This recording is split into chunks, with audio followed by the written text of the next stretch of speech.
Welcome to our pod, and by that I mean on Wednesdays we read. I'm Hannah. I'm Laura. And we are two best friends who usually do a deep dive into a new book series, one book at a time.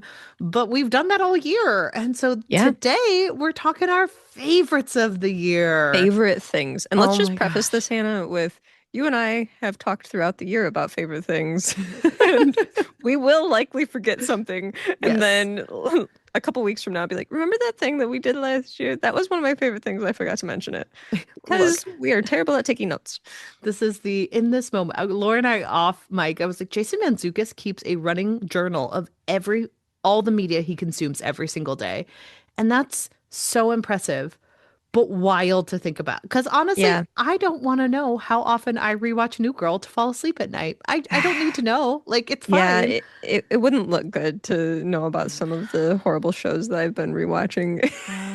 Or to just like keep a record of watched someone play board games on YouTube for 3 hours. Oh, you get deeply depressed in October and rewatch How I Met Your Mother, even though you have very little respect for that show anymore? Cool. Me and my Everybody Loves Raymond era. You know? Yeah, exactly. So we know. This is us saying these are our favorite things as of right now, and we do not want to keep remember track from 2025. And we just simply cannot keep track because it would be too scary if we did. So because we are not perfect beings like Jason Mantzoukas. Oh my gosh, he is a perfect being. So you know what? Honestly, he is.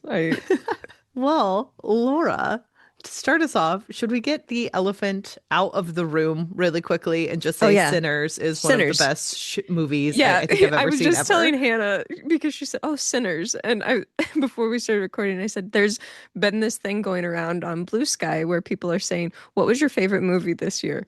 Besides Sinners. So we should just start off by saying that Sinners was one of our favorite movies. Sinners, that we both really enjoyed it. Was so fantastic. I loved it so much. I loved watching it on the old film too. Like there's something specific about saw like that the special retro.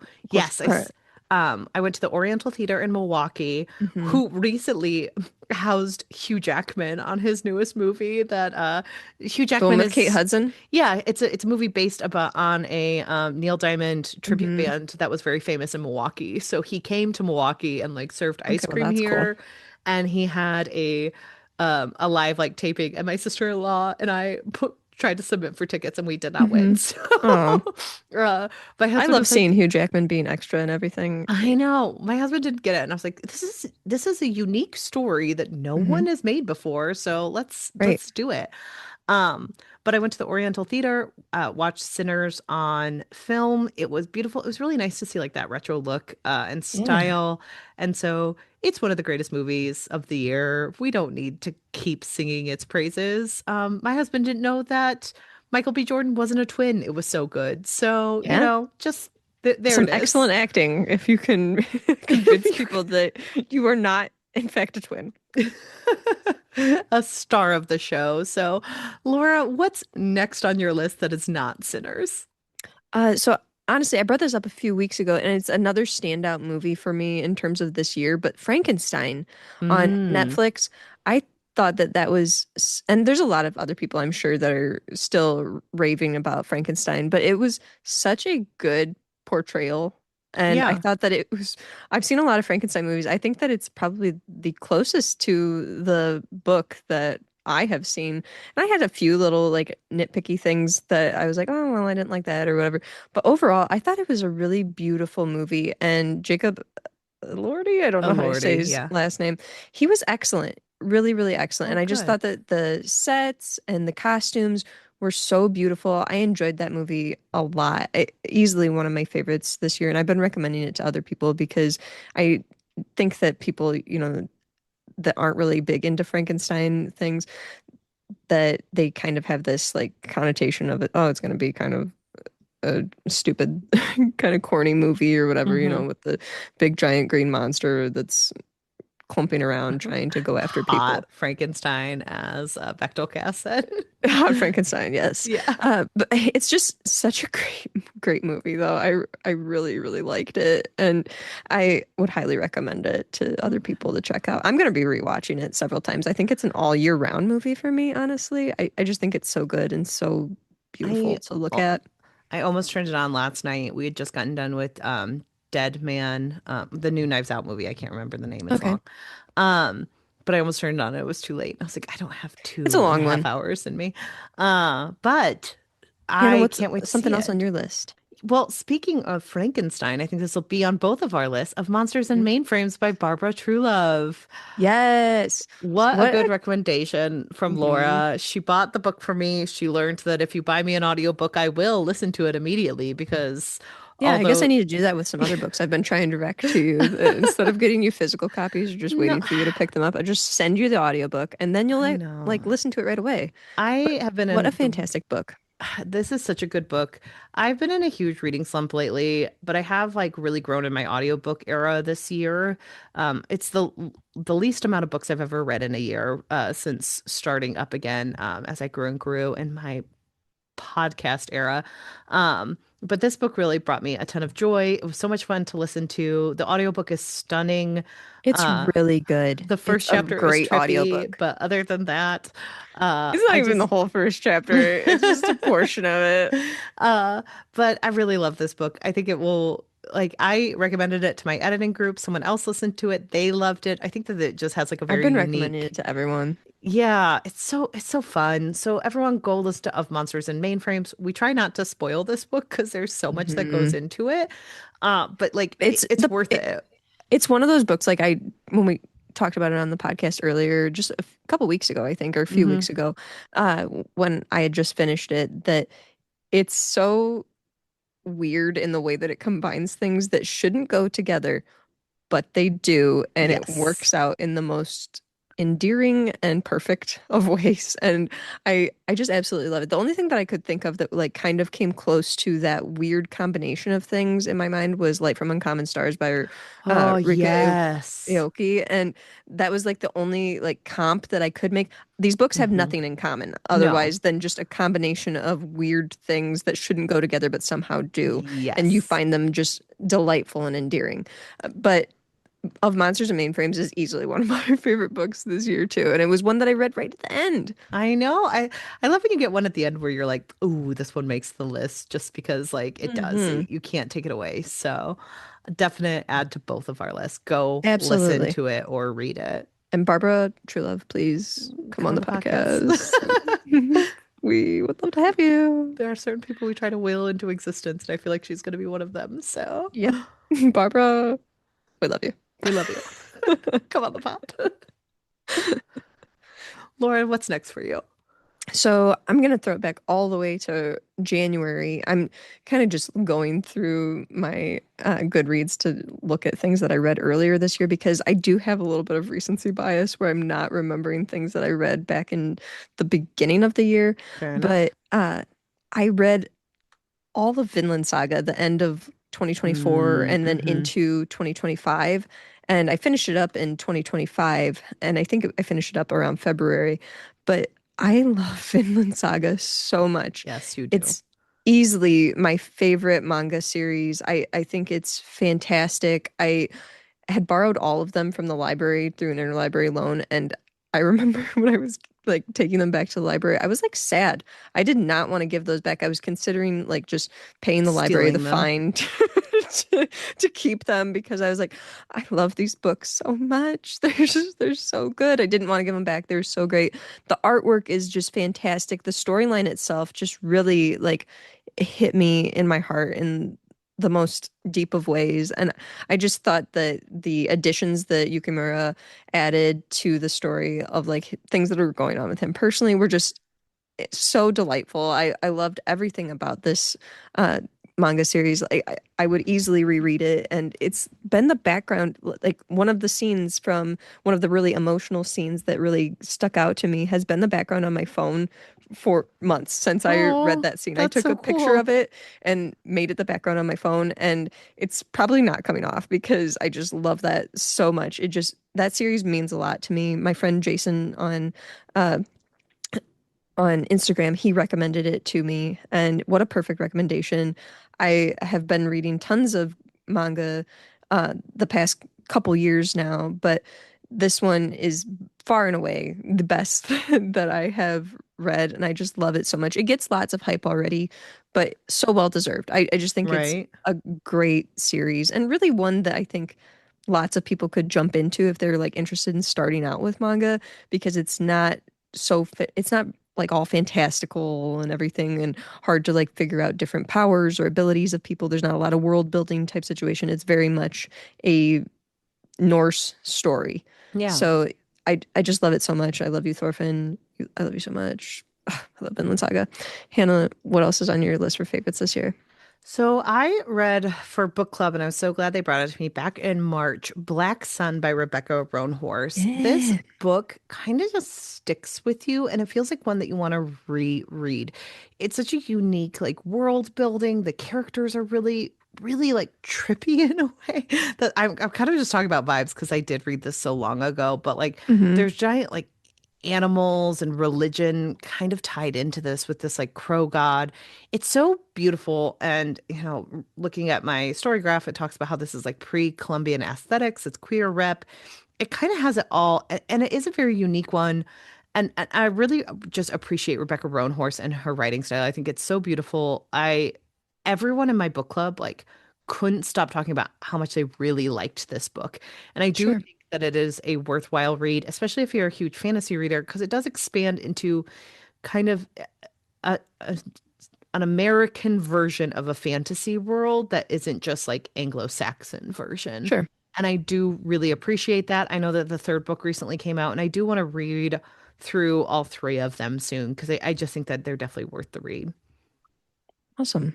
Yeah, I have the first two and I need to get to them.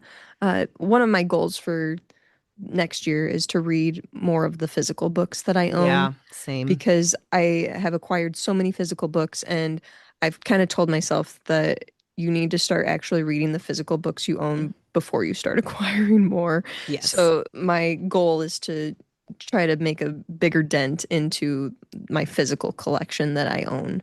So agreed. they're on the list for Perfect. sure. I definitely think move them up because I feel like you and I need to do a swap. I mean, I only read the first one of this. I haven't read the other two, but hmm I do need to read John Gwynne next year, and you need to read some Rebecca Roanhorse. So, yeah. Well, since you brought it up, John Gwynne, the Bloodsworn saga I read this year, it took I didn't read it just like back to back to back.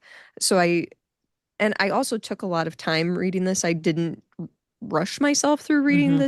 this trilogy, but easily high on my list favorites of all time, especially the second book, The Hunger of the Gods. What an excellent book. I loved this series so much. And I think honestly, of like fantasy books that I have read, this book stands out to me in the way that the women characters are portrayed. And I went on and on about this for months, honestly, when we were talking about different things throughout the year on the podcast because this series just consumed so much of me. But I love the way that women were portrayed in this series. I thought that Orca and Elvar were excellent women characters, and I don't know that I can really recall a fantasy series where a white man has portrayed women in such a great way. It just really stood out to me the way that they were written and how strong and flawed and beautiful and understandable all of the situations surrounding these women were. I love that series so much. I am just totally obsessed with it. And I own all of John Gwynne's other work because after I finished those three books, I was like, I need them all. Right. So, and he's got more coming out this year. So I'm going to be all in on John Gwynne this year, I think. And again, that's part of my physical collection. So it works with my goal. Perfect. It's right in there. You don't have to change. But yeah, So, I think I've also discovered after reading Vinland Saga and then the Bloodsworn Saga that I really kind of like Viking and Norse yeah. stories. I really like that type of thing. So, and it's something that I never really thought about like having an interest in, but I very much was uh, all about the atmosphere and the world building in the Bloodsworn Saga, the women characters. I love the portrayal of mothers. I just love everything about John Gwynn's writing, how it's very lyrical, but at the same time so action packed. I Yeah. what an excellent trilogy. I just love it so much. I want everyone to read it and talk about it with me. I saw a lot of people including it on their best of the year list this year, and I was like, everyone talk about this trilogy. It's so good. Love it. Hannah, Amazing. what else is on your list this year? So another thing that is on my list this year that I feel like this is the year of you and I enjoying things together, and I don't know what finally Mhm. clicked with us that we did that more. I feel But like I started chasing you a lot with books that you had read, and yeah, then you weirdly started taking some of my recommendations for things. I do need someone to treat me nicely for me to treat them nicely back. But no, Severance is I feel like a show that you and I both very much enjoyed this Mhm. year. I had Although, let me already just say, I still feel personally victimized by that show. Ben Stiller quit following my life. You you should. No, but I had already watched season one about 2 years ago when it first came out, and my sister-in-law started watching it randomly, and I was just there in the room when she started because she got it from the library, and I remember just being like back in it. And this year I felt very like desensitized to a lot of things, just personal life and like, I haven't felt a lot of like, oh, I'm so excited about this.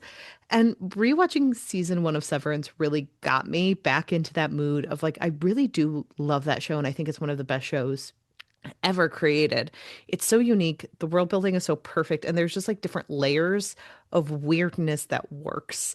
Mhm. And I did recently see a print of the tallest waterfall in the world, and I did want it immediately. So, because season two was like really good at ratcheting things up. I think it does a really effective job of like building these people out who like technically didn't exist in the world and showing why they deserve personhood, and Mhm. like why this like change in psychology is really, you can't just take those people away. They do now exist. And like, I Yeah. think that there's a lot of philosophical questions that you can't find your way out of because like, who is the real Mark? They both are. Hmm. Um, Hmm. and like small spoilers for Severance season two, but when they start finally talking to one another, it's one of the most philosophical and like interesting conversations I've ever heard. Hmm. And I heard a TikToker once explain that they didn't really like Outie Mark, so they're rooting for Innie Mark. And I think that Interesting. that's a very interesting take because like that is Because the I could go on a big spiel about that, honestly, just based on yeah, my own personal experience of why Mark is the way that he is.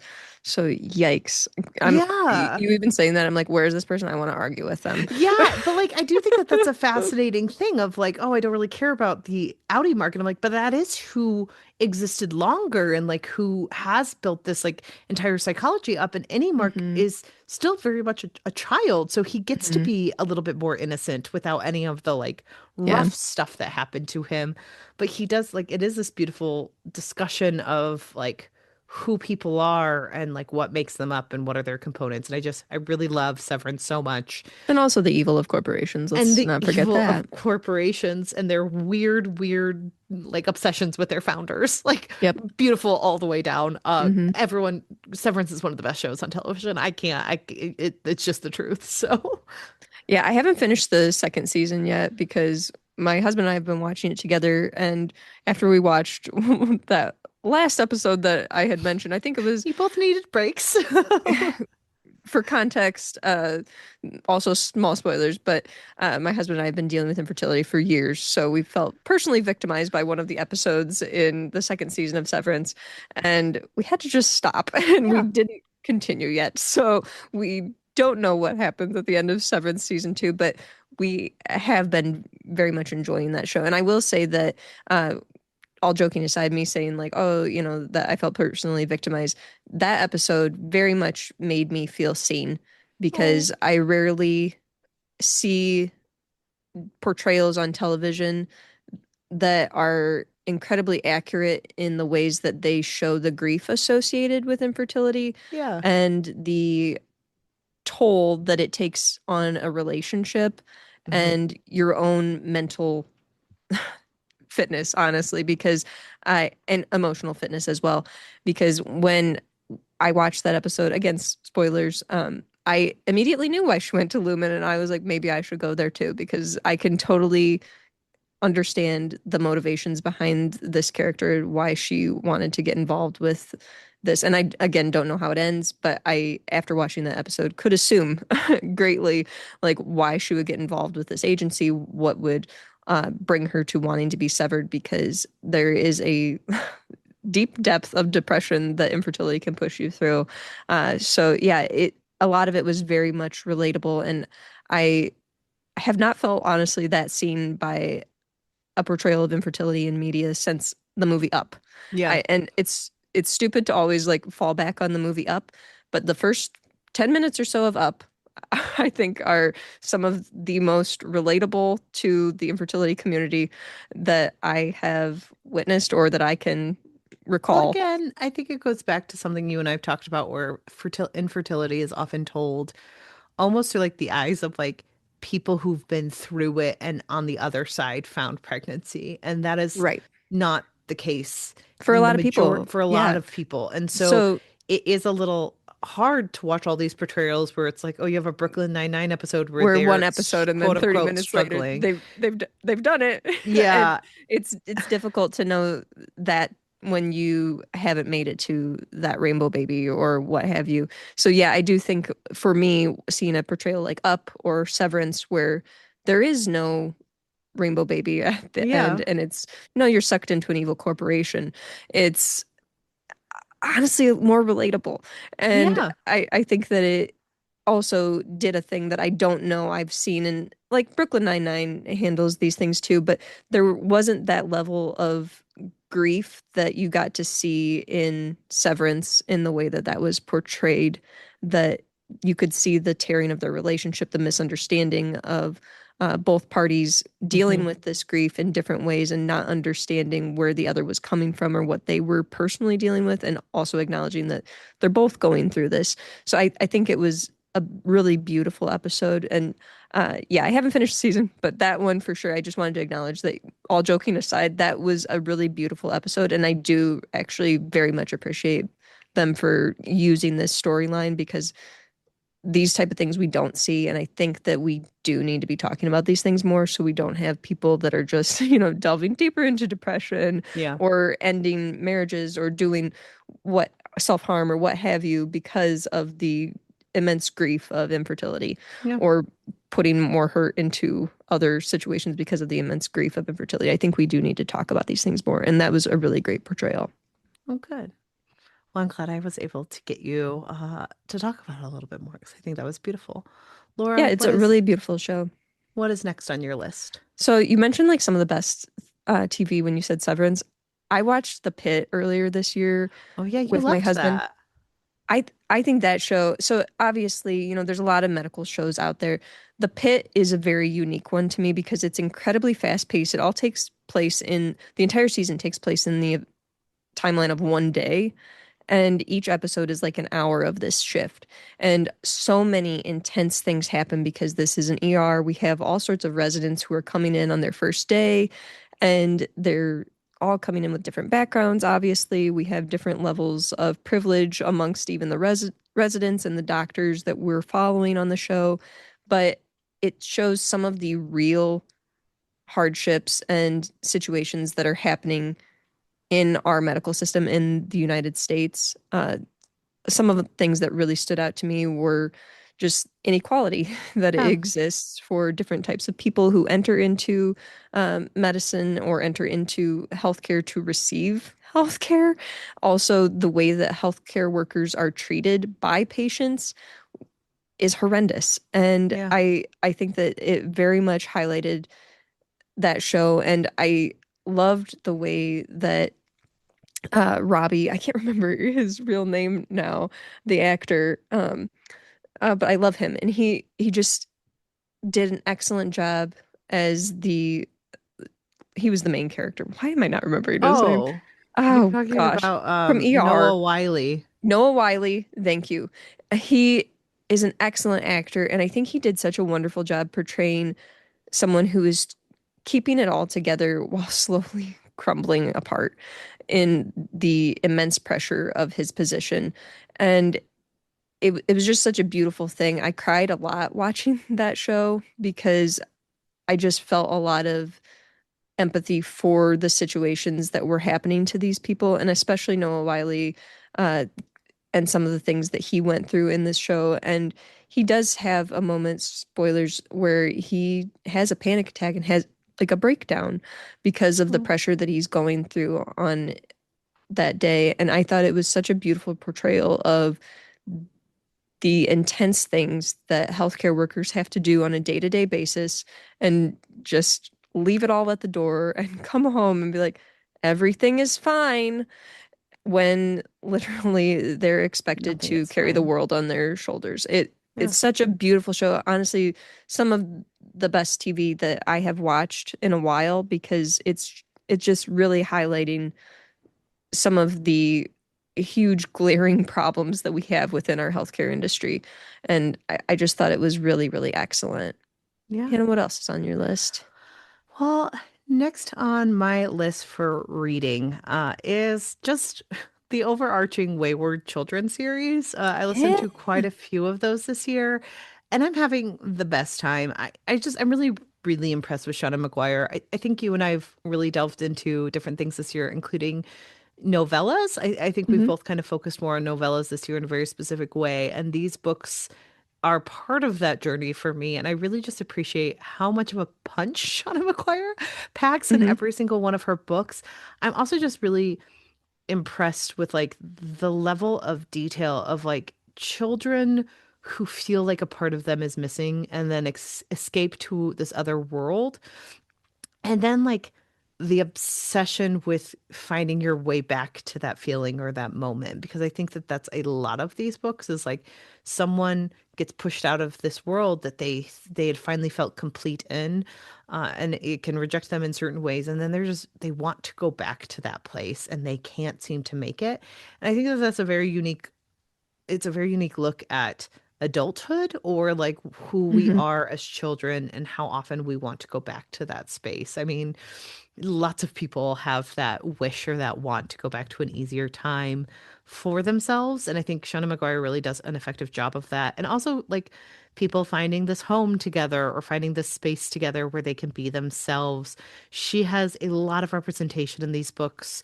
She has a lot of like different looks at this. And it's just so well done and so impressive. And they're dark, but they're light, and they're fantasy, but they're reality. And it's so impressive. And I'm really enjoying my read through them. Great. I think another book, or actually two books, I'll just combine it as two, that we need to mention are Adam Bassett's Animus Paradox Oh my and gosh, so Digital good. Extremities. Digital Extremities is the collection of short stories, correct? Yes, I believe so. Both of these are excellent sci-fi books. I was not expecting these to be like, sorry, Adam, They hit if you're hard. listening, I was not expecting these to be this great.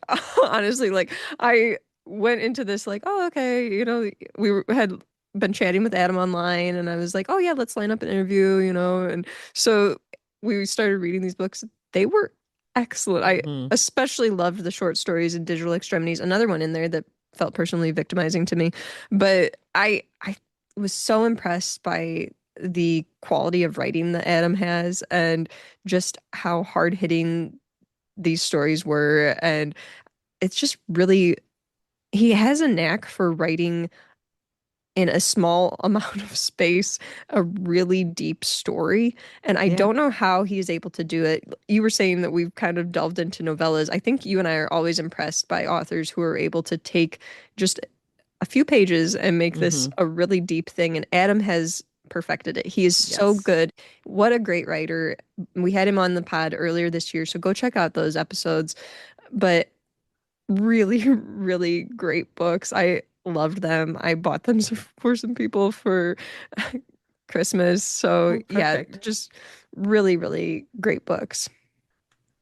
And moving gears a little bit because I have to shout it out because I had hours of enjoyment out of it. Silk Song's release this year. Yes, yes, yes. So I don't need to sing the praises of Silk Song necessarily. It's a very famous indie game that, has been waiting years and years to be released. But I will say there are certain things that make me really happy that I found this game. I was introduced by my sister-in-law, but Team Cherry is such an interesting and unique game developer.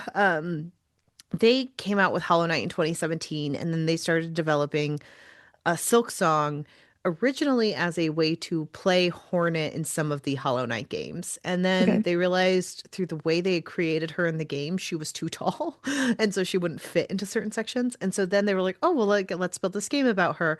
And then they started having all this concept art. And then they just kept having fun. And they just kept building and building and building into what Silksong is. But they, like, this is a very well-known video game. And they don't charge a lot of money for it. They kind of Hmm. know that they can fund themselves based on the sales. So like any extensions are already going to be downloaded. It's a very like cost-effective game to download because it is hours of entertainment and I'm just really impressed with it and it was so fun kind of delving into this more expanded universe and more expanded game. And it made me appreciate Hollow Knight so much more. Hollow Knight, I restarted it after I finished Silksong, and I didn't die for like 3 hours because Silksong made me so good at that game. You're a gamer now. Yeah, and so I really am impressed. It was a really fun game to play. I think I would definitely replay it. They're like, man, those people in Australia really know what they're doing because my husband's favorite gamer or Australian New Zealand because my husband's favorite game comes out of New Zealand. So like, I'm just really impressed. They did a really good job. And the world building is gorgeous. I still think Laura would love watching someone playing through Silksong because you are someone who really loves artwork. So I will definitely say, Hannah, has to that I be on did one of my watch favorites. Easy Cat Press play something on YouTube the other day. It might not have been the right choice of game for me to watch because I watched Oh. Jason play board games and stuff, Mm. and I really enjoyed that. But I started watching him play a video game. I fell asleep. Oh, good.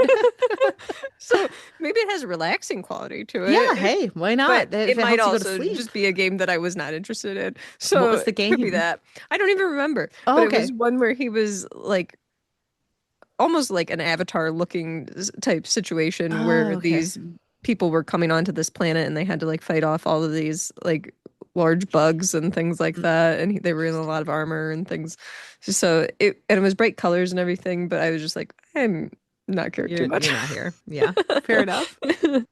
But since you're mentioning something off of the realm of books and movies, I'll just mention that I played a lot of board games this year, Yes, you and did. I have been slowly building my board game collection. Hmm. And so I'll just shout out some like the board games I played this year. A lot of Cascadia, a lot of the Lord That of was the on Rings. my favorite list. I liked Yeah, Cascadia a lot. Cascadia is great, but there's a common theme with the games I like, and it's mostly that the artwork is really good. Hmm. Uh, but and cutesy. I don't really delve into things that look scary. Yeah. I'm not a scary Halloween person. I want the cutesy Halloween stuff, but I like cutesy things in general, I think, and cutesy beautiful type things. Cascadia is beautiful. Uh, Cascadia is a great solo game, and I also really like solo play games. So a lot of the games that I acquired this year were games that had the ability to be played solo. Hmm. But some favorite games that I played this year: Cascadia, Wingspan, The Lord of the Rings, The Fellowship of the Ring, the trick taking game. Way too long of a name, but it's super fun and beautiful, and also just a great game to bring along somewhere because it's really compact. I also really enjoy A Gentle Rain. That one is great. I love Flamecraft. That one's a great one too. So yeah, a lot of games this year. And on my phone, I've been playing Wingspan and Root. I don't own the physical copy of Root, but I've been playing it on my phone. And my husband and I also play Azul and some other games too. But yeah, just a really big board game year for me. Yeah. Wingspan really much pretty much started my entry into board games. Wingspan is fantastic. I love Wingspan so much. And yeah, I just really enjoy this board game journey that I'm on. I got Calico for Christmas and I played it a bunch already and it's super fun too. If you like Cascadia, you'd probably like this. But yeah, I'm really enjoying my board game journey. Oh, I like that a lot. I appreciate your board game journey. Laura got me a board game for Christmas. So, uh, It's like a cozy little book game, A so place for loved all my it. books. A place for all So my books where you're also has a just solo component. I'm just drawn to the ones that have the ability to be played solo I know because you really do appreciate a solo game more than yeah. anyone I think I've ever met. So No, I do there's a huge appreciate that. community online. It's I'm not sure just me. there is. I'm saying who I've met, Laura. Oh, okay, okay. I think a lot of it is just that I don't have a lot of friends or opportunities to go play games with a bunch of people. So Mm, if there's a solo component, that's probably a really good option for me that that's I'll fair. I'll play the game more often if there's a solo component to it Yeah, because most of the time it's me and my husband playing, so two player is fine, but I need that solo. I get that. You have a very busy husband, so Hmm. um, And not a lot of friends nearby. So, I Hannah, live very far away. I did have a evening earlier on this year where I played Villainous with a friend, Disney Villainous. That was a lot of Yeah, fun. But again, it's one of those games, you have to have people to play it with. So it doesn't hit the table as much for me as fair. some of my solo games do. And the easy solo games like Cascadia, really quick and easy to pop out a 30-minute round of Cascadia, or it's not even that long solo, 20-minute round of Cascadia before bed or whatever. So yeah. Hannah, what Perfect. else is something you've enjoyed this year? Well, I know this is a little indie film. Not many people know about it, and not something that I was way too late to the game on. But Howl's Moving Castle. I Oh, had I never. love House Moving Castle. Um, so I had never really seen a Studio Ghibli or Ghibli movie in my lifetime, really. Like I remember watching specific scenes I from love this journey for you that you're just getting into these because I remember watching these as a kid and I love them. I I remember watching scenes from Kiki's Delivery Service. I may have Yeah. watched that as a child. Hmm. And then I remember scenes from the movie where the parents turn into pigs. Um, but Spirited Away, is that that Spirited one? Away. Yeah, Yeah, there we yeah. go. But I never really watched one fully. So this year I did watch The Secret Life of Arrietty and Hmm. Moving Castle, and I did enjoy them quite a bit. They are beautiful, they're stunning, they're fun to watch, and I know this is like me just speaking into the ether of everyone being like, yeah, we know Hannah Howell's Moving Castle is amazing. But It I do is. think there's something to like there are certain parts of my adulthood where I've probably never gotten into something because I feel like it's too late because I'm someone who likes to be in the know. And so coming to things later in life has been a very kind journey to me to be like, hey, you can still enjoy these things even though you didn't know about them when they Hmm. were cool for everyone. Like, You it's not, are kind of that type of person that you like to be like on the threshold of what's yes, happening. I And know. if it's like too far past the point, you're like, nope. Or if it becomes too popular, you're like, nope. I think there's something about like, because you know this about me. If I ever know that someone's super excited about something, I'm kind of like, well, that's just their thing. Like, they're so excited You about reject it. it, you mean? I I wouldn't say I ever reject it, but like I'm never gonna get as Harken excited as back, listeners, they to the are. beginning of this episode where Laura had to send Hannah an audiobook to get her to read it. I am not good when people tell me that they love something because I think I get like too nervous sometimes because I know I'm a little bit of a naysayer. So sometimes I just opt out of it or I let people have it. Like I also think that this is probably a little bit of a youngest sister take of like, well, they're always going to love it more than I will. So I'll just let them have it, like, and so I do think I have a very weird sensibility. And a little bit of it is liking things because I know that they're going to be cool, a la Severance, where I'm like, Severance is the greatest show in the world. And then it blows up and I'm like, see? But I do think sometimes like it's harder for me to find these things like later in life.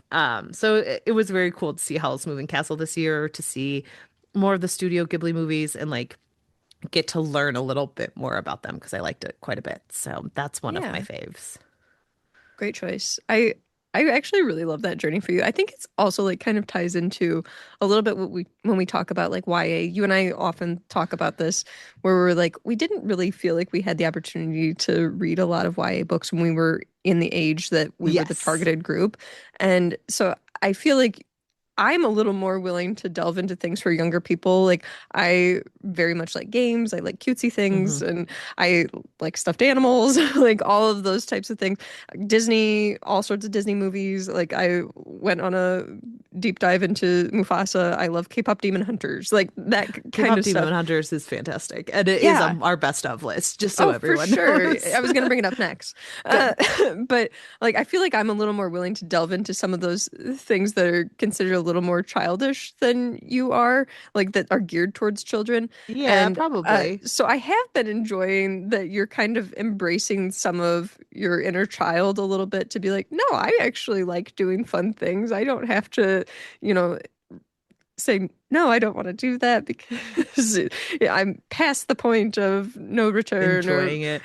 That's whatever. also cutesy things was never my style, but like you can still But you enjoy love things that are. Silksong and I Hollow Knight, know, which are but like, cute, yeah, I guess they are cute. I've just never like and associated Stardew it with Valley, which is cuteness. cute. I guess I've never been like, oh, it's just so cute. I'm just like, oh, I enjoy that. Like, um, but yeah, that's very, very astute of you.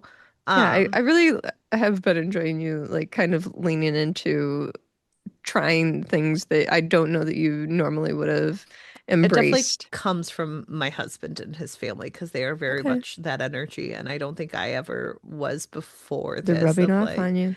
I know. But then again, like there were still things like maybe it was like that secret hidey hole of people who like don't say anything where I'm like, yeah, I never really liked cutesy stuff, but I do have a deep affection for the movie Coco, and I did watch it every single Oh, night to fall asleep for a very long time. Like, and mentioning Coco and Up in one episode, are we just gonna sob? Like, come on. Ugh. such a good movie. But all But right, anyways, K-pop Demon Hunters. Let's just amazing.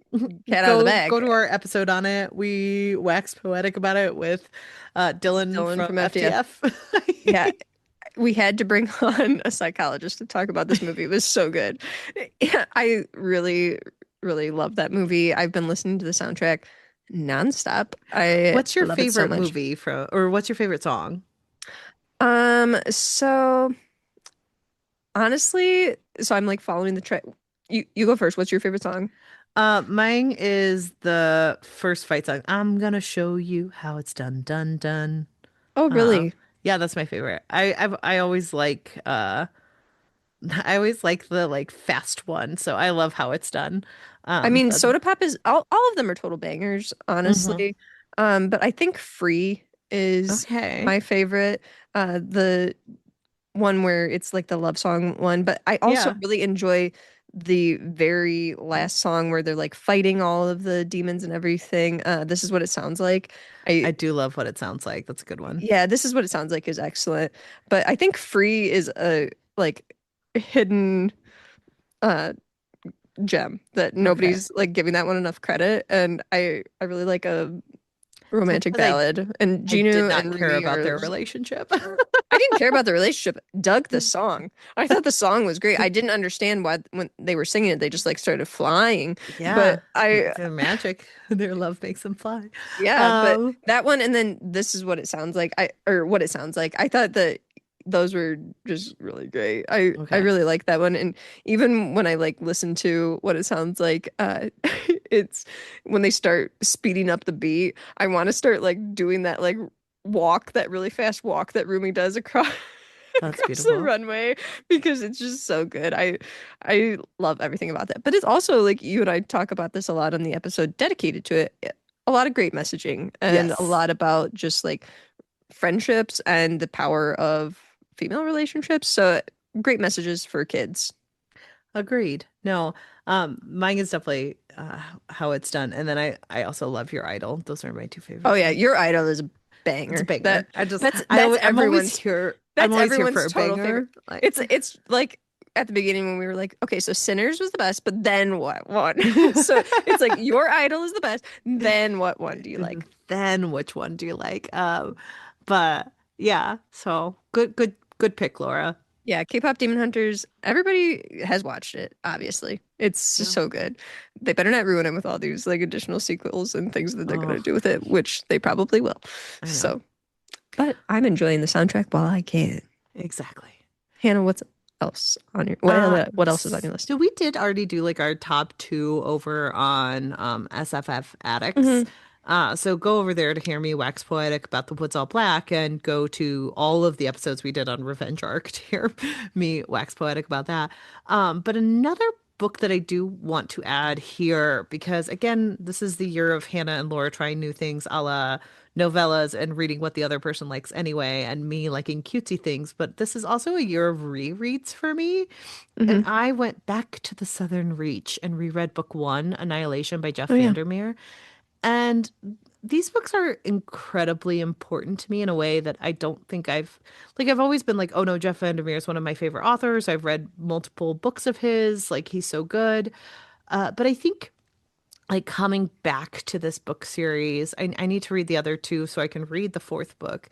But it just like brought me back to a different time in my reading journey. So like I didn't read through all of law school and I didn't start reading again until around 2016, 2017. And this was one of the first books that I read in my adult life. And it was so nice coming back to something that like I supremely loved as like one of my ultimate books and be like, oh, like I haven't read this in almost 10 years and it still means just as much as it did to me before. Like I think that these are such a weird look into the psyche of Hannah because we talk about this like I love weird books. I love unreliable narrators. I love books where you're just like what just happened? I don't understand. Hmm. And this is one of the first books I think I ever read of that in my adult life and like really stuck with me and has really set the bar for a lot of my favorite books moving forward.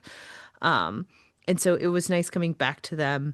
And I just wanted to give it a shout out because I think it is such a special book to me specifically. And it can be to anyone, but like it was really nice to come back to that reread and be like, oh, I can enjoy a reread and it doesn't just have to be like a favorite book in theory. It is a favorite book. So I wanted to add that. And the new covers are amazing and everyone should go buy them because I just got the entire collection and I'm so excited about it. Another thing that you're like kind of delving into is the rereads, and I really appreciate that. I think rereads are really powerful, and I know not everybody likes to reread because again, we're in a situation where everybody's like being pushed to read as much as they possibly can before they die because Yes. we're all very much aware that we'll never finish our TBRs. But Exactly. but I do find a lot of comfort in a reread, and I really appreciate returning to books that I loved and knowing that I love them. And I honestly am able to kind of like delve into like my psyche at that time when I'm rereading them and kind of acknowledge like, oh yeah, this is probably why it connected with me, or I feel this way about this now. I love those types of reflections Yeah. that you can make in a reread. So I'm glad that you're kind of doing a little bit more of that, especially with a book that you really like shapes you as a reader. Yeah, So and it definitely does. It's so good. I love his book so much. So please, Jeff Vandermeer, continue to be, from what it sounds like, a pretty okay person. So, knowing what we know at this moment in time. knowing it, what we know at this moment in time, I'm obsessed with these books and I really like them. So just keep doing what you're doing, That goes as for long as it's everything we've good. said so far in this episode, knowing what we know at this point in time. So kind of piggybacking off of what you said a little bit ago, we talked about our top two favorites over on SFF Addicts podcast. Thanks so much to Adrian, MJ, and Greta for having us Yes. on.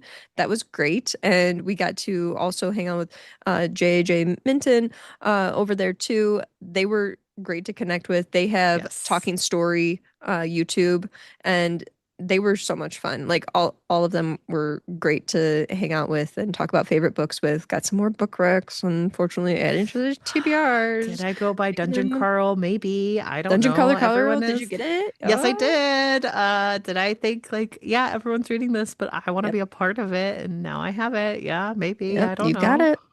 Yeah, everybody's obsessed with I'm surprised you just mentioned not delving into these things because everybody's Hannah, you're doing so many new things for you. This Uh, is a new Hannah before the new year has even begun. guys, I said I'm about to be 35, so I have to So she grow. has to read Dungeon Crawler Carl. There's a cat named Princess Donut. It must happen. It must happen, okay? I love donuts, so And cats. yeah, So, sure. well, I love cats. So I'll You have share a that million love of for them. you.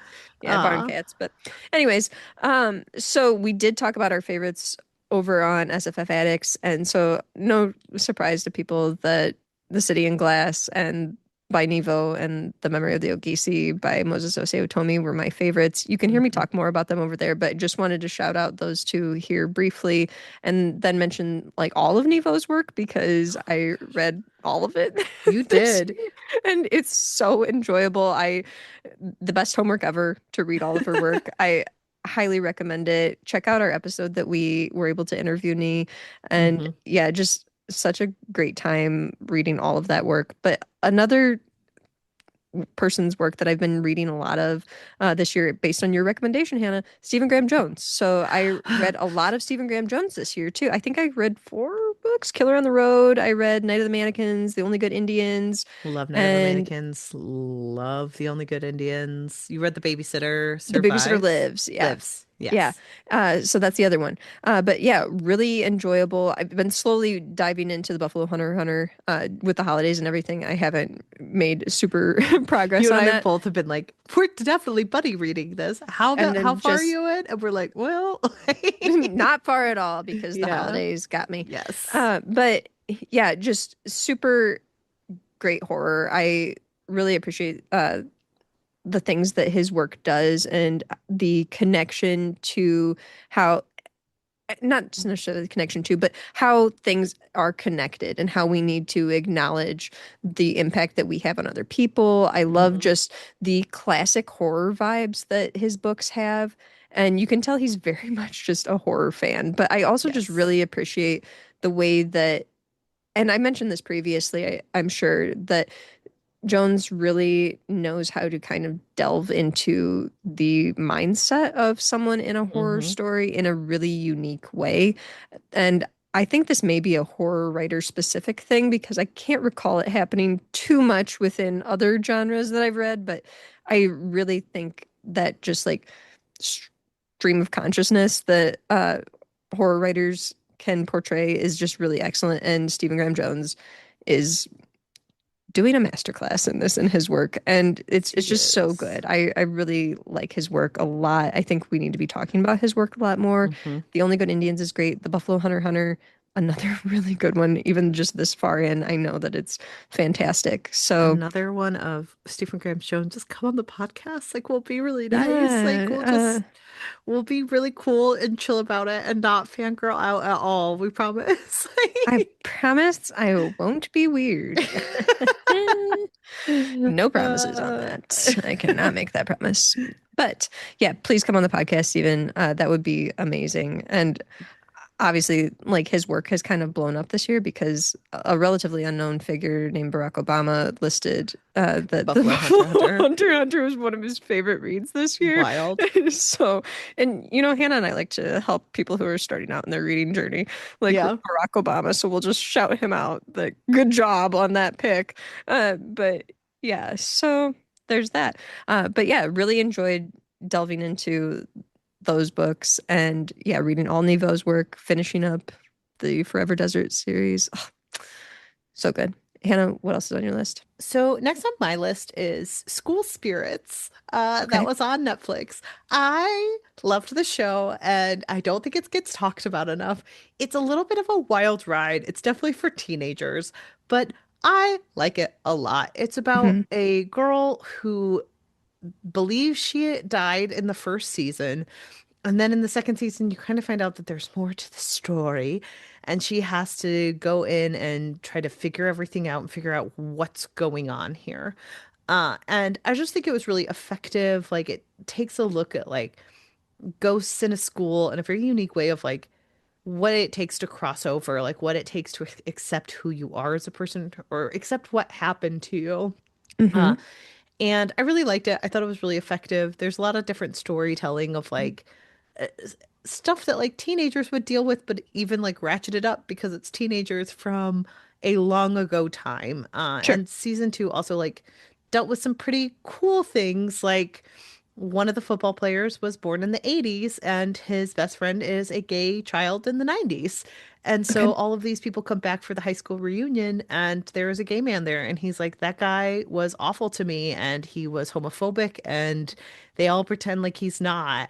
And like it's like two children coming to terms with who they were in the past and like it's a weird look at it because they are Hmm. kind of suspended in time. But he's like, that's not who I am anymore. I'm so sorry. Like, I'm so sorry. And like, but it's a discussion of like, well, we wouldn't have even been friends. Like, we're just stuck together. And I really Sure. like stuff like that. Um, and like the acting's incredible. The dancing's a ton of fun in one of the episodes, and I really just liked it. It again, it's a romp, a 10 out of 10 on the romp-o-meter, and someone go watch it and talk to me about it because I very much enjoyed School Spirits. Oh, I love that. Again, Hannah, a fun show for you. I I know. like when you do fun things. I don't know why. Laura loves it when Hannah's not depressed. I Uh, do. I I like it when people are like, I love this and I'm having a good time. it's a So, good time.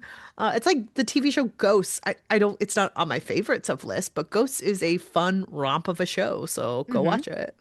Laura, what's next on your list? Okay, so I had to mention this is my favorite TV show, and it came out with its second season this year, and it's not going to surprise anyone, but Andor season two. I did not talk Mm, about it a lot on the you podcast, didn't.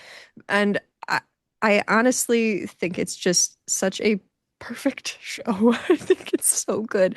The second season was really great in just portraying how complex rebellion can be Yeah. and how fighting for a cause is so important and difficult and really just takes a lot out of you and the sacrifices that people have to make in order to fight for the things that they believe.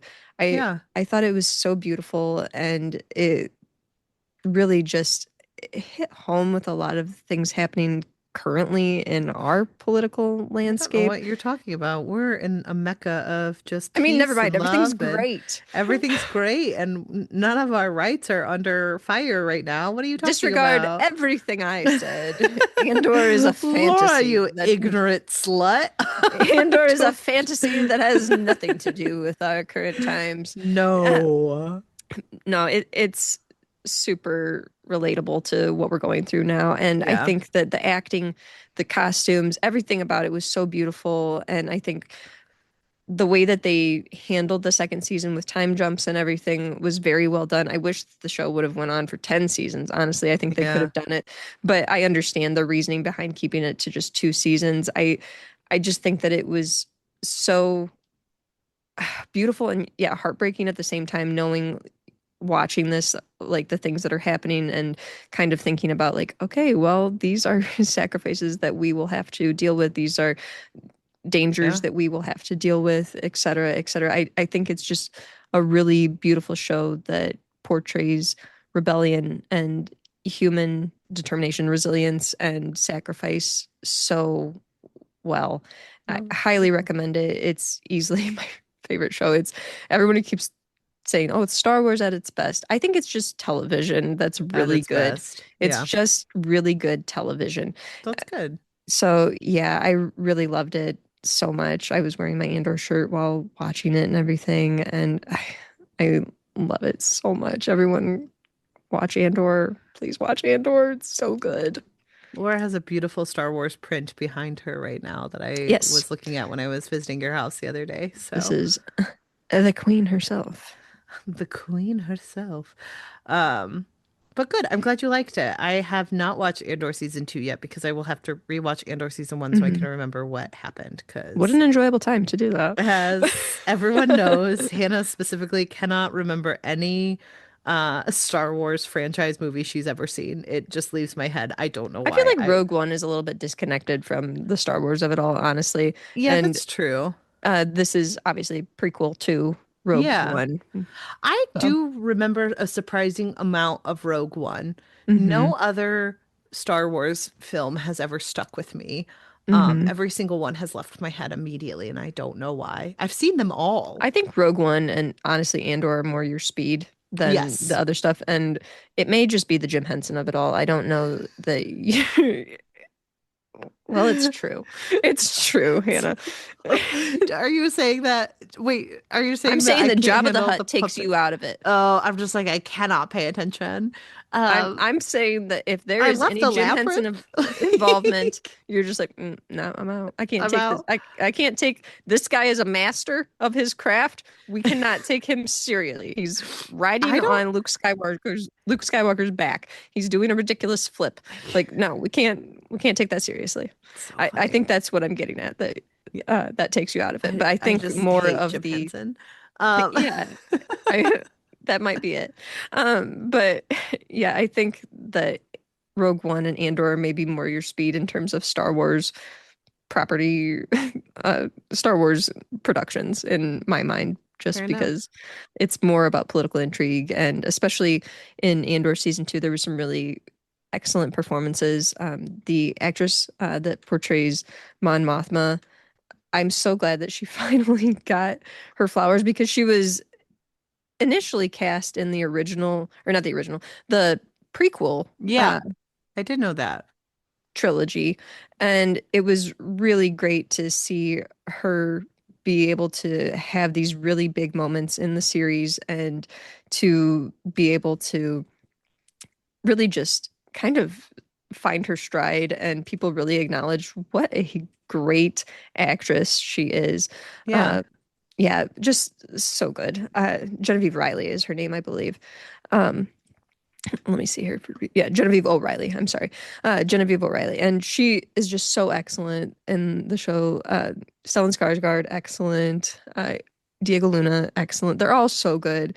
But yeah, I really feel like the political intrigue and a lot of the uh, things that are happening in terms of like fighting fascism are more your speed in Rogue One and Andor than like trying to get on board with this is The an alien. Force. We're talking to a Muppet. I, I just don't see you buying into that as much. I So, don't know if that's what it is. I think there's just something about like Star Wars to me feels slower moving, and I don't think that that's necessarily true. Like a la like my feelings on Dune, where I'm like, I don't think they're bad. I think I just cannot focus on them, and I don't know why, and I wish I could, you know? okay. So, Well, I wish um, you could too because Andor season two is so good. well, I'm It's sure we're gonna watch fantastic. it for a TV Tuesday at some point. So you're gonna Yes. get your wish. Like it's gonna happen. Um, but yeah. So I'm glad Andor season two lived up to the hype because I know Yeah, how much you love it. absolutely. Um, What else, Hannah? okay. Well, next on my list, again, these kind of, I'm gonna throw three together Sure. because I loved them all for very similar reasons of I loved that we got to discuss them on the podcast.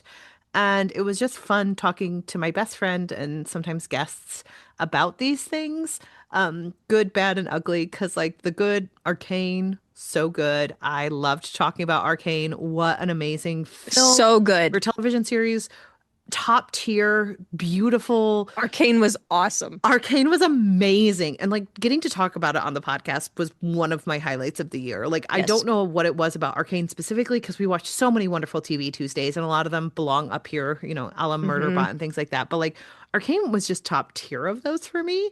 And then on the other side of things, you and I very rarely just like want to read a book together and talk about it on the podcast, but we wanted to do that um with the most recent Hunger Games, Sunrise on the Yes. Reaping.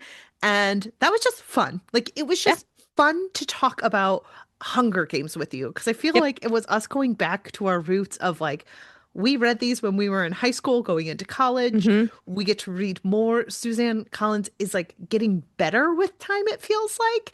And like I had certain criticisms She of the is like a book. fine wine She is a fine of wine. dystopian. I had certain criticisms of the book that I didn't know necessarily worked for me personally, but I think they worked for the series overall. And I think she had a plan and she did it. And it was great to see. I loved it so much. And I really loved reading these books with you. And the third one is Zanier because one of my favorite things in the world is making fun of things with you. I think it's Yay. some of the most fun I have in my life. We're secretly So mean girls. we're secretly mean girls. So watching the Lisa Frank documentary with you and talking about it Great. was one of the best things I think we've ever done because it was one of those things where like I saw a TikTok making fun of Lisa Frank's son, and my sister-in-law and I were like, "Yeah, we're gonna watch it." And then you were like, "Let's talk about it on the podcast. I want to talk about it forever." And You know I love a messy documentary. it was so messy. It wasn't good, but it was so fun. And like I was looking back through our like media entries and I was like, Lisa Frank documentary, highlight of the year. I can't believe we got to do that. There's just certain moments where like having a podcast that you create on your own and you get to dictate what you do is Yeah. perfect because like in what world is talking about the Lisa Frank documentary content in our world? So like those three things are very Who specific run the highlights world? of We like do. of like, I'm so glad I get to have this podcast with you because we get to talk about amazing media. We get to talk about like things from our childhood, and we get to talk about just messy people. And that man being like, look at my dad's perfect artwork of a football. It's so funny. You know, I really have. I said this on SFF Addicts. They were asking us what some of our favorite things that happened this year, and it kind of caught me off guard. I don't know why I went into an episode You at and the I end of were the year not prepared to thinking answer that I what wouldn't was have to great. answer. And I, it's sad to say that I was like, oh, this is live. I better not mention my poor mental health. But that ruined my year, which honestly it did. But, Yeah, fair enough. and I think Hannah, you can relate to that. Mhm. But there were also a lot of highlights this year. And the thing that I mentioned, like being a highlight for our podcast, was getting to do the TV Tuesdays. We Yeah. didn't, we had the goal of doing one every month, and we fell just a little short of that. I think that we Yes. missed 2 months. Hmm. But we had some really great TV Tuesdays, and they were honestly my favorite part of the podcast this year. Like, I loved the TV Tuesdays that we did. We had Moses on earlier in the year, Moses Osei Utomi, to talk about Jujutsu Kaisen.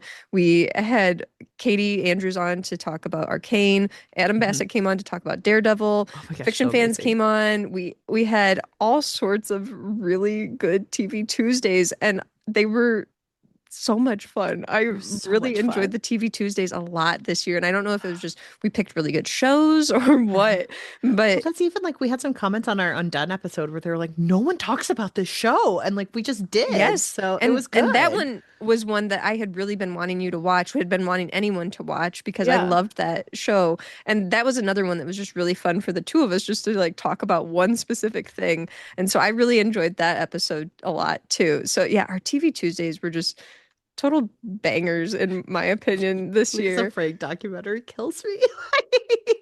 Like, I mean, we also talked we I would be remiss if I didn't bring up all the Taskmaster that we oh my talked about gosh. this year. We had a Taskmaster episode where we specifically talked about Taskmaster fanfic. And Yes. Greg Davies has many times now mentioned that him and Alex are in a love affair, supposedly online, that the fans think they are. But yeah, we talked about that. And honestly, Taskmaster was a big part of my year. Hmm.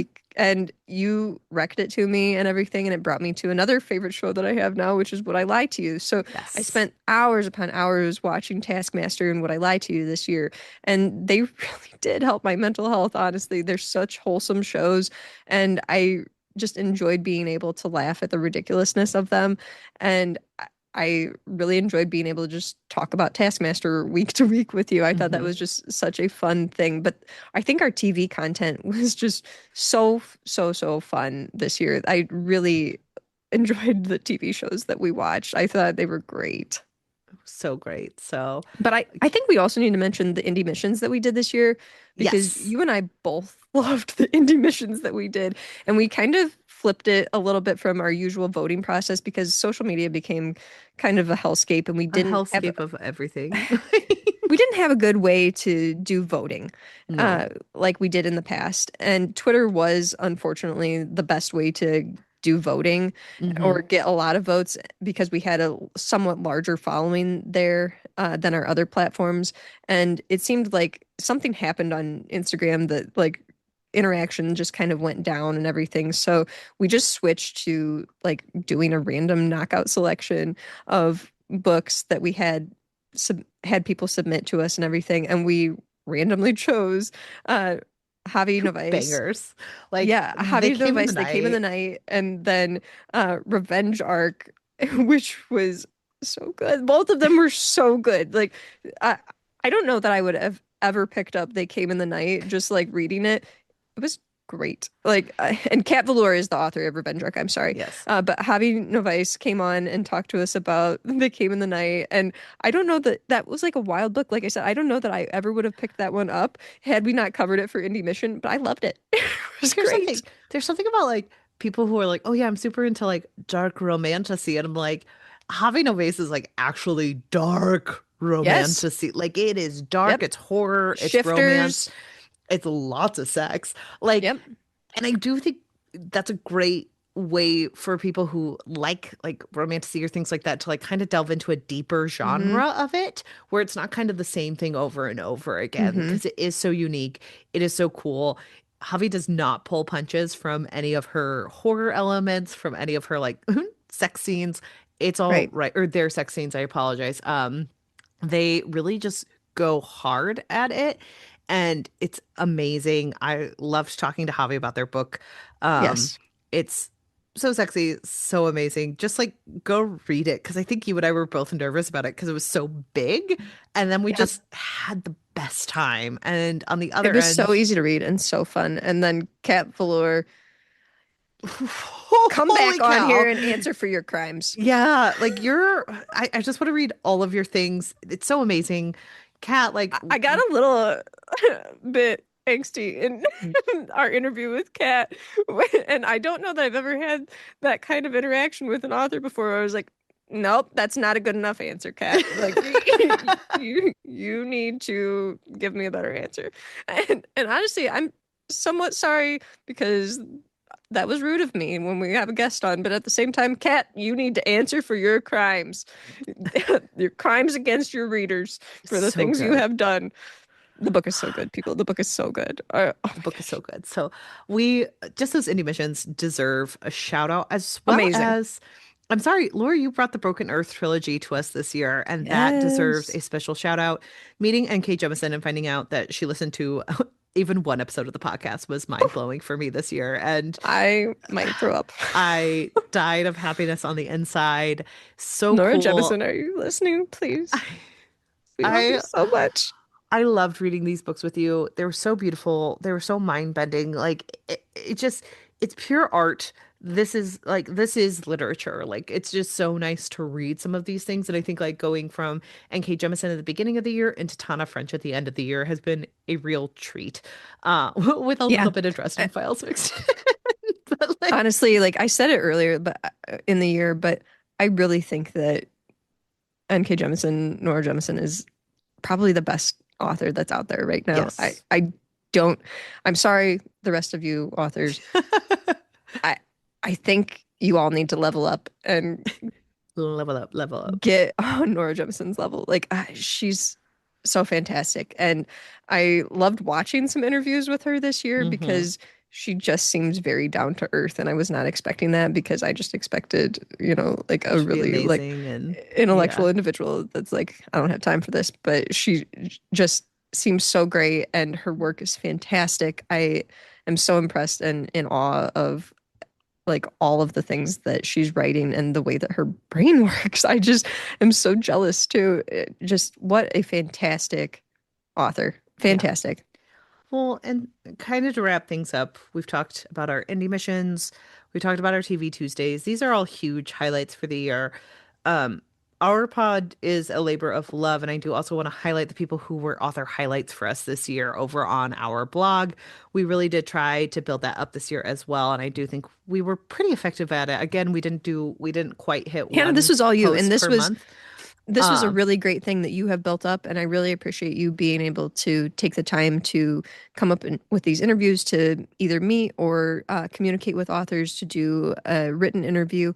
It takes a lot of work to do these things, and you did really great at it to oh, highlight people and bring more attention to their work. So I really appreciate you doing this. well, and so I do want to highlight everyone there. We have Tar Ator, Maurice Offrich, we have Kara M. Zone, Delilah Wan, we have Lynn Strong. and we have AC Wonderland. These are all books we focused on this year for author highlights. Hopefully next year we will get to do more. I already have one set up for January. So make sure that you're looking over on the blog because that's just a great way to highlight more indie authors and get their name out there because it does mean a lot to read about their work, to read what they're doing, and to read about their journey as a writer. So Yeah. we got to do that. We got to do some amazing interviews on the podcast this Yes. year. Jordan Um, Fueco came on. Jordan Fueco, my new personal hero. We did get to have Nghi Vo on Rebecca here. Crunden. Rebecca Crunden, that was amazing. Hmm. Um, we Sam Kaplan was back. I love we Connor so much. I know we got to read. Oh, we got to talk to Jendaya Gammon and Hmm. her recent release. I really want to buy her mall adventure for my husband because Yeah. he's really interested in getting more books like that. So we did get to talk to Javi, like we said, and Adam Bassett. R.R. Mhm. Veer. Oh, that was last year. Sorry, I was reading through our interviews too quickly. But we got to see and talk to some amazing people. We had Alison Cochran back on the podcast for one Yes. of my Love favorite Allison. of her entire series. I loved every step she takes. It Hmm. really like brought me back to my baby queer energy of is it too late for me to admit that I'm queer? And it's not. So, I really just we had some amazing things this year, and Hmm. the podcast as a whole grew exponentially this year. I think we had some of our Yeah. biggest growth this year, And and Hannah, that you know what? I hate to say it, but, and you just briefly touched on it, but I want to give a lot of credit to Harry Dresden. the man who deserves all the credit for The all man things. who is helping women. Harry Dresden, the pillar of our podcast, Harry Dresden. Which is a thank you to the fans for bringing us Harry Dresden So because thank you, Harry people Dresden, for the care you give to women and supporting us all along. Wheel of Time was our bread and butter when we first started out, and people heard that and really said, "We like it when you guys suffer through novels." So we really think Harry Don't you Dresden is guys the want way to to hate go. read something? um, and apparently we do because we do go back 3 books every year. There's so many books to We'll go never back catch into up. that well. Next year, I think we are hoping to get the Patreon up and running again with Yeah. episodes of us reviewing the TV show. With that 25-year-old man. I will say that I recently saw the graphic novels because I bought some for my husband. Hmm. And Hmm. Harry Dresden does look like a 25-year-old beleaguered man in them. And I do appreciate that he's not like That's an 50. accurate He's like portrayal. 25. Like he has a scruffy beard, but he has a 25-year-old scruffy beard. And I'm like, oh, look, it's an accurate portrayal and not a 40-year-old man in the Sure. TV series. Um, and Karen Murphy does not look like an ant, I don't think, but Wow. that's just me. Shocking information. Shocking information. I'll report back on the Dresden Files graphic novels, but we did see quite a few people join us this year, Yeah, so we thank you always so much. And we've appreciate done a lot it. of different series this year. We Yes. had Oathbound earlier this year that we covered. It was a treat So to go back good. into Legendborn cycle. Yeah, I love that we're able to bring in a bunch of different series and talk about different things. But yeah, I do have to give credit where credit's due and say, Harry Dresden, That damn Harry Dresden did it again you've always been there supporting for women, us through thick and taking care of thin. us all. Laura knows who to properly shout out, so that's why our entire best of episode. Regardless of boob size, Harry Dresden doesn't care. He loves all women and He's will just do anything chivalrous to like protect that. us.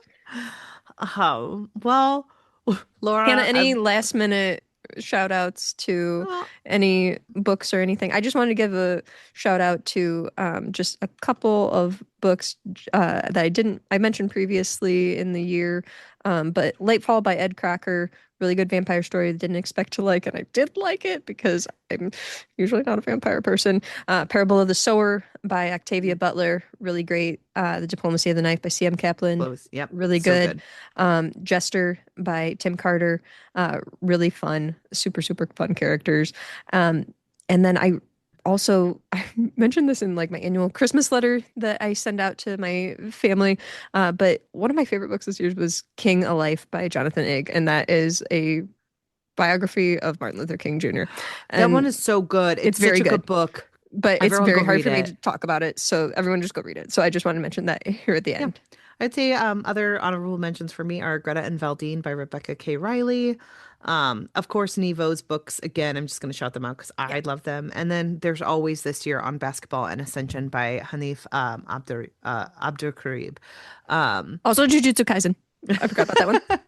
I've got a whole shelf but of it, but yeah. So thank you so much for another wonderful year, yes, Laura. It is thank you, listeners. literally New Year's Eve when this comes out. So, I you know. guys, we got it right under the wire. Here Should is our best year of. hold So, acquaintance. I won't sing anymore. we'll Uh, see you next year I just wanted to for. give a shout out to the listeners. Thank you so much for being here with us. We really appreciate you sticking with us throughout the years. Or if you're a new listener, thanks for joining in. We really appreciate having you here along for the ride.